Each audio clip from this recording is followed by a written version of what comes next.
If you just clicked on this video as a beginner editor, let me tell you something. You've already passed 99% of editors out there.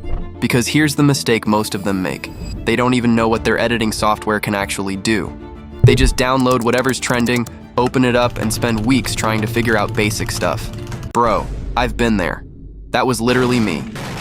So in this video, I'm breaking down exactly which editing app you should pick as a beginner, so you don't get stuck on the same stuff I did. Real quick, right now, the two apps most beginner editors go with are CapCut or Alight Motion, and that's why I'm comparing both of them across 3 factors. Number 1, which gives you more control. Number 2, which has more features. And number 3, how you actually want to use it. I'm making this video as short as possible because I don't want to waste your precious time. Well, let's get into it. Alright, first up, controls. Let's see what CapCut gives us. Okay, look. When it comes to controls in CapCut, you can't do a whole lot. But some things you can control: effect adjustments. These effects are pre-made, but you're tweaking the values however you like. That's something. You can also increase the size of your text, rotate it, add shadow and glow, make it curve, adjust the spacing, and even make your own text animations. Or you can just use templates if you're lazy about it. No judgment. But not to mention CapCut got some pretty good templates for everything, like there is templates for text animation, there is templates for text effects, there is for videos, images. Not only these, you have got inbuilt library for everything. If you want specific sounds effects but you don't know from where, just search on CapCut's sound effects option, where you get lots of different sound effects for your video. There's library for stickers and overlays where you can get lots of trendy overlay icons and stickers. Another thing you can customize is masks. Play with the values, make whatever look you're going for, and that's kind of it. That's the control CapCut gives you. Now let's talk about Alight Motion. In Alight Motion, you are a whole level up from CapCut. You can control a lot more. Like, you can customize shape values however you want. Not just that, you can create your own shapes from scratch. You've got the ability to merge layers with each other, group layers together. When it comes to effects, the possibilities are genuinely infinite. There are so many customizable effects, like bro, you can use 3D elements here too. Not gonna lie, I would get old if I started explaining each one. But some of the most used ones are these. Then there's null and 3D camera. You can customize camera movement however you want in Alight Motion and make those clean-looking depth edits. And that's where Alight Motion dominates CapCut. It's not even close. Now let's move on to features, because these two apps are doing completely different things, and they're where you start noticing difference between CapCut and Alight Motion. Here's the deal with CapCut in simple words. CapCut is mainly focused on making your editing smooth and easy on their platform. Most of the features they provide are optimized with AI. You've got AI Remover, AI Remix, AI Eye Contact, Lip Sync, AI Voiceover, Text to Audio, AI Music, AI Avatar. You see the pattern, right?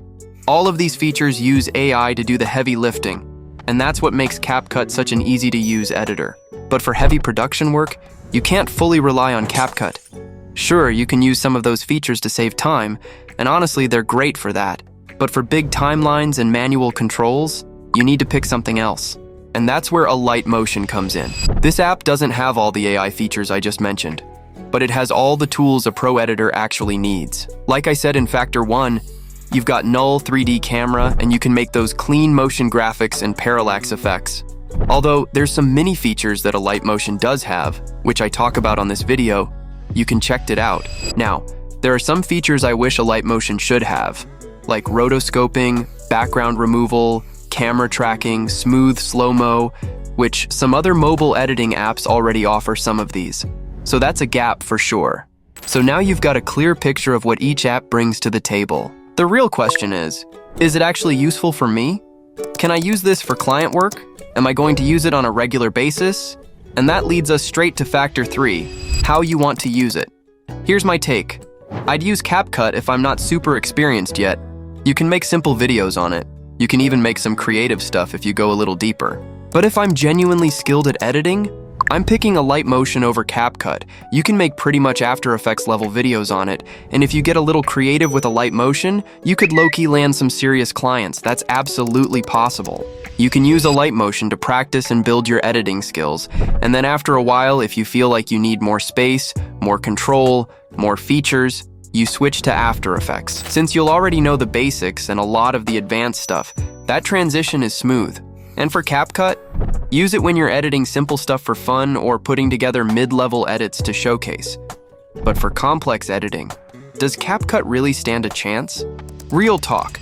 If someone did make an After Effects level edit on CapCut, just ask them how much time they spent on it. While on After Effects, you can make that same edit in a quarter of the time. Think about that.